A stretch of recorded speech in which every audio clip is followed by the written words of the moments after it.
প্রিয় শিক্ষার্থী বন্ধুরা, আমি এখন তোমাদের সাথে আলোচনা করব সাবট্রাক্টর নিয়ে। শিক্ষার্থীরা, সাবট্রাক্টর কি? হ্যাঁ, সাবট্রাক্টর হচ্ছে এমন একটা অপারেশন অ্যামপ্লিফায়ার যেটা কি করে, দুইটা ভ্যালুকে সাবট্রাক্ট করে, অর্থাৎ একটা ভ্যালু থেকে আরেকটা ভ্যালুর বিয়োগফল প্রকাশ করে। কিন্তু আমরা যখন একটা অপারেশনাল অ্যামপ্লিফায়ারের কথা চিন্তা করব, তখন সাবট্রাক্টর বলতে আমরা বুঝবো এমন একটা অপারেশন অ্যামপ্লিফায়ার যে অপারেশনাল অ্যামপ্লিফায়ারের উভয় টার্মিনালে, অর্থাৎ ইনভার্টিং টার্মিনাল, নন ইনভার্টিং টার্মিনাল, উভয় টার্মিনালে সাপ্লাই ভোল্টেজ দেওয়া থাকবে। তাহলে আউটপুটটা কি পাবো? আউটপুটটা পাবো দুই টার্মিনালে সাপ্লাই ভোল্টেজের যে পার্থক্য তারই বিবর্ধিত আকারে আমি আউটপুটে পাবো। তাহলে শিক্ষার্থীরা একটু লক্ষ্য করো, আমি এখানে একটা সার্কিট অঙ্কন করেছি সাবট্রাক্টর তোমাদের সাথে আলোচনা করার জন্য। এইটা হচ্ছে আমার একটা সাবট্রাক্টর, এর এই যে একটা ইনভার্টিং টার্মিনাল, তার মধ্যে একটা সাপ্লাই ভোল্টেজ V1 এবং বা ইনপুট ভোল্টেজ V1, আর একটা হচ্ছে প্লাস, তারপর নন ইনভার্টিং টার্মিনাল, সেখানে একটা ভোল্টেজ সাপ্লাই দেওয়া আছে। তাহলে আউটপুটে কি পাবো? এই ভোল্টেজ এবং এই ভোল্টেজের পার্থক্য, এই ভোল্টেজ এবং এই ভোল্টেজের পার্থক্য করার পরে যে মানটা পাবো সেটাই বিবর্ধিত আকারে, যেহেতু এটা অ্যামপ্লিফায়ার, তার ভিতরে যখন এইটা এবং এইটার পার্থক্যর যে ভ্যালুটা সেটা যাবে, তখন অ্যামপ্লিফাই হয়ে এর বিবর্ধিত মানটা আমরা আউটপুটে পাবো। শিক্ষার্থীরা, তাহলে চলো আমরা এর একটা আউটপুট এবং ইনপুটের মধ্যে কি সম্পর্ক হতে পারে সেটা আমরা দেখব। লক্ষ্য করো শিক্ষার্থীরা, এখানে যে রেজিস্ট্যান্স আছে এটা হচ্ছে আর ইনপুট রেজিস্ট্যান্স, আর এখানে যে রেজিস্ট্যান্স আছে এটা তো জানি আর এর ফিডব্যাক রেজিস্ট্যান্স, তাই না? আচ্ছা শিক্ষার্থীরা, একটু লক্ষ্য করো, আমি এখানে যে রেজিস্ট্যান্স তাকে আর না ধরে আমি এটাকে R1 ধরলাম, এবং এখানে যে রেজিস্ট্যান্স তার নাম হচ্ছে R1, অর্থাৎ এখানে রেজিস্ট্যান্স এখানে রেজিস্ট্যান্সের মান সমান। আবার দেখো এখানে ফিডব্যাক রেজিস্ট্যান্সকে আমি ফিডব্যাক না ধরে ধরলাম এটা R2, তাহলে এখানে যে রেজিস্ট্যান্স আছে তার মান ধরলাম হচ্ছে R2। শিক্ষার্থীরা, এখন তোমাদের মনে একটা প্রশ্ন আসতেই পারে যে আমি যেহেতু এইটার রেজিস্ট্যান্স আবার এই রেজিস্ট্যান্স সমান ধরেছি, তাই এই দুটার পার্থক্য কি আসবে? শূন্য চলে আসবে। না শিক্ষার্থীরা, এমনটা না। এমনটা কেন নয়? কারণ আমি পার্থক্য করব হচ্ছে আমার ইনপুট ভোল্টেজের, নট রেজিস্ট্যান্সের। তাহলে এই যে একটা ইনপুট ভোল্টেজ, এই যে একটা ইনপুট ভোল্টেজ, আমি যদি কোনো পার্থক্য করি এই ভোল্টেজ থেকে এই ভোল্টেজ অথবা এই টার্মিনাল ভোল্টেজ থেকে এই টার্মিনাল ভোল্টেজ আমি বাদ দিব, সেক্ষেত্রে এই দুইটা ভোল্টেজ কিন্তু অবশ্যই ভিন্ন ধরনের হয় বা ভিন্ন ধরনের হয়ে থাকে। সেক্ষেত্রে তোমার এই রেজিস্ট্যান্সের কোনো প্রভাব এখানে পড়ছে না।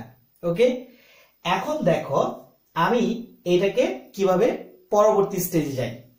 প্রথমে আসো এই প্রান্তের ভোল্টেজটা আমি বের করে নিই। এই প্রান্তের ভোল্টেজটা কিভাবে বের করব?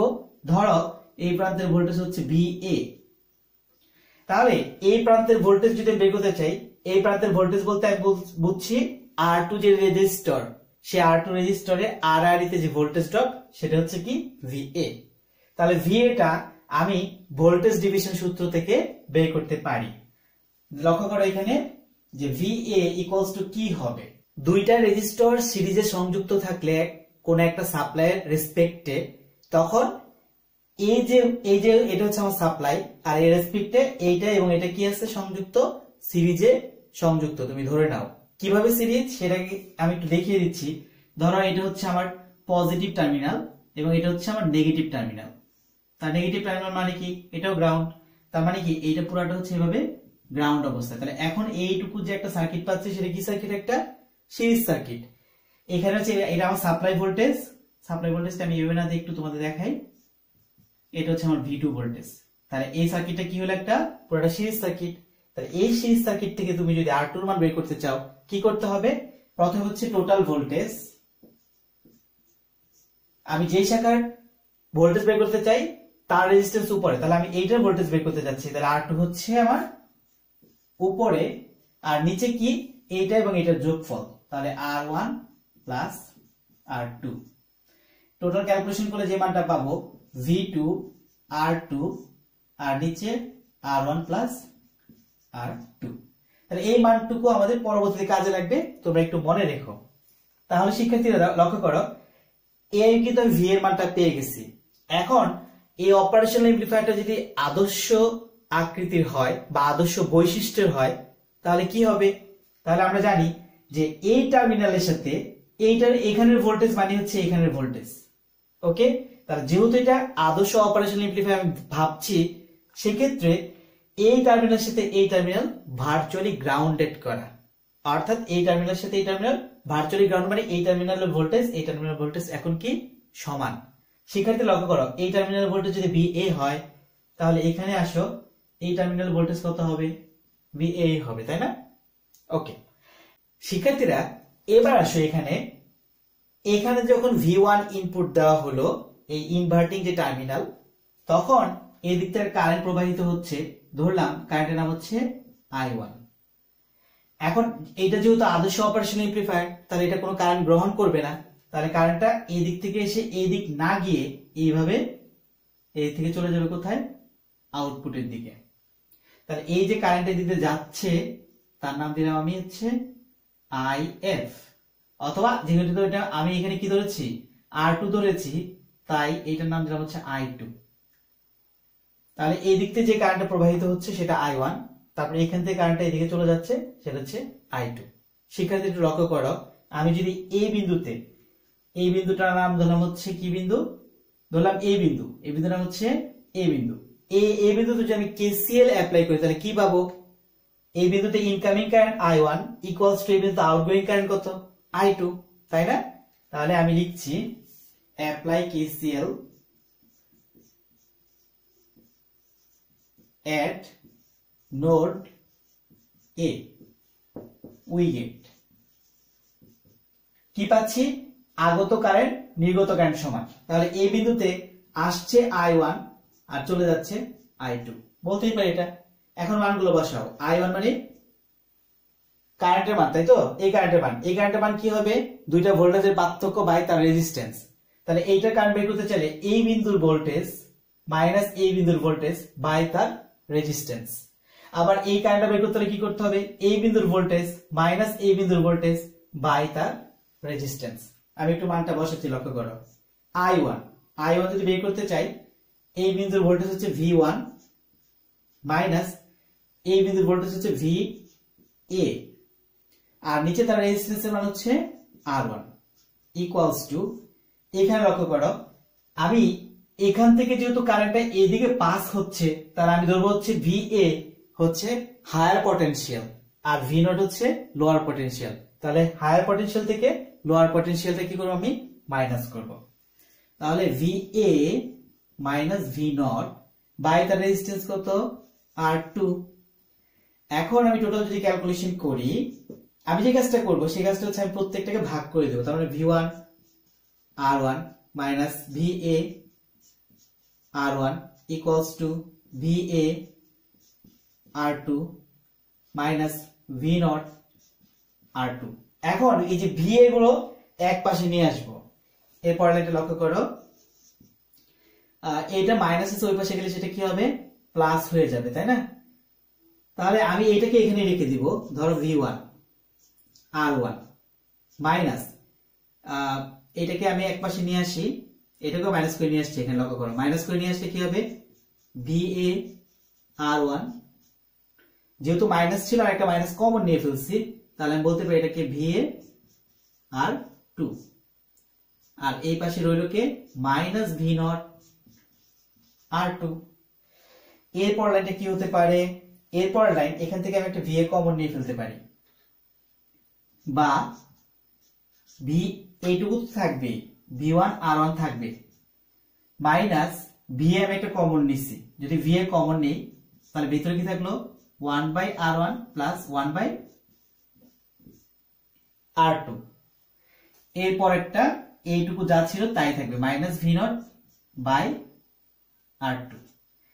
এরপরটা লক্ষ্য করো, V1 R1 মাইনাস, উপরে হবে এতে যোগফল অর্থাৎ R1 প্লাস R2, আর নিচে হবে এতে গুণফল R1 R2 equals to minus V0 নিচে R2।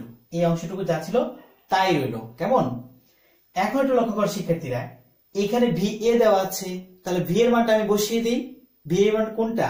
এই যে এখানে যে ভোল্টেজটা ছিল সেটা কিন্তু VA, আর তার মানটা কিন্তু আমি বের করেছি। VA ইকুয়ালস টু লিখবো V2 R2 নিচে R1 প্লাস R2, এখানে বসিয়ে দিচ্ছি। দেখো এই লাইনটাকে নিচে লিখতে পারবো আমি ভাগ V1 R1 মাইনাস বি এর মানটা কত V2 R2 আর নিচে R1 প্লাস R2 ইনটু এখানে লিখি R1 প্লাস R2 আর নিচে কি R1 R2 equals to minus V0 R2। এখান থেকে আমি এইটা এবং এটা কাটতে পারি তাই না, এবং এখান থেকে R2 আর R2 কেটে দিতে পারি। তাহলে কি কি থাকলো সেটা আমি এখানে লিখছি, জাস্ট এটা তো V1 একটা ব্র্যাকেট দিয়ে আটকে দিচ্ছি। ওকে, এখানে কি কি থাকছে একটু লক্ষ্য করো, V1 R1 মাইনাস এখানে কোনো কিছু লক্ষ্য করতে পারছি আমি, হ্যাঁ এখানে R1 হচ্ছে নিচে, আর এখানে দেখো এখানে R1 হচ্ছে কি নিচে, আর উপরে কি V2 তাই না, উপরে রইল হচ্ছে V2 আর নিচে রইল শুধু R1 equals to minus V0 by R2। এখন আমি যদি এখান থেকে একটা লসাগু নিয়ে নিই তাহলে মানটা কি পাবো, R1 লসাগু নিলে R1 পাবো। তাহলে আমি এখান থেকে দুইটি তো R1 তাই না, তাহলে লিখবো হচ্ছে V1 minus V2 equals to minus V0 by কত R2। বা আমি যে কাজটা করবো এইটাকে নিচে নিয়ে আসবো আর এটাকে এখানে নিয়ে আসবো, তার মানে হচ্ছে R2 কে নিয়ে আসছি উপরে আর নিচে কিন্তু R1 ছিল, আর এখানে লক্ষ্য করো V2 নিয়ে আসছি এখানে আর নিচে কি V1 মাইনাস V2 ছিল। ওকে, এরপর লাইনটা লক্ষ্য করি, জাস্ট আমার দরকার আউটপুট ভোল্টেজটা কত তাই না, তাহলে আউটপুট ভোল্টেজটা যদি বের করতে চাই যে কাজটা করতে হবে আর গ্রহণ করে আমি নিয়ে আসতে পারি ইচ্ছে করলে। দেখো একটু লক্ষ্য করো আমি কি নিচ্ছি, V0 equals to minus R2 নিচে হচ্ছে R1 আর এখানে হলো কত V1 মাইনাস V2। এরপর লাইনটা কি হবে, এরপর লাইনটা আমি এখানে লিখছি V0 ইকুয়ালস টু এই যে মাইনাসটা উঠায় দিব, তাহলে কি করতে হবে V2 কে আগে নিয়ে আসতে হবে, V1 কে পরে নিয়ে আসতে হবে। তারপর আমি লিখছি R2 R1 আর এখানে লিখবো হচ্ছে V2 মাইনাস V1, তাহলে কিন্তু মাইনাসটা চলে গেছে। শিক্ষার্থীরা এখন লক্ষ্য করো তো এইটা এখানে R2 বলতে কাকে বোঝাচ্ছি আমি, ফিডব্যাক রেজিস্ট্যান্স কে, তাহলে আমি বলতেই পারি এখানে যে RF আর R in তাই না, R1 বলতে তো এটাকে বোঝাচ্ছি, তাহলে আমি বলতে পারি RF আর R in এটা কি, এটা হচ্ছে একটা স্থির গেইন ফ্যাক্টর, কনস্ট্যান্ট একটা গেইন ফ্যাক্টর। ওকে, তাহলে এখান থেকে আমি কি বুঝছি যে আমার দেখো আমার আউটপুট ভ্যালুটা কি হবে, আউটপুট ভ্যালুটা হবে এই যে ইনপুট দিলাম V1 আর V2, তাহলে দেখো এই দুইটার ভোল্টেজের পার্থক্য, তাহলে ইনপুট ভোল্টেজ দ্বয়ের পার্থক্যকে বিবর্ধিত আকারে প্রকাশ করবে, এই যে এইটুকু হচ্ছে গেইন ফ্যাক্টর। তার মানে এই মানটা এটা থেকে এই ভোল্টেজ থেকে এই ভোল্টেজের যে পার্থক্য সেই মানটাকে একটা গেইন ফ্যাক্টর দ্বারা গুণ করে বিবর্ধিত আকারে আমি আউটপুটে পাবো, এটাই হচ্ছে আমার আউটপুট ভ্যালু। কোথা থেকে পেলাম এটা, এটা হচ্ছে একটা সাবট্রাক্টরের কার্যপ্রণালী। শিক্ষার্থীরা ধন্যবাদ সবাইকে।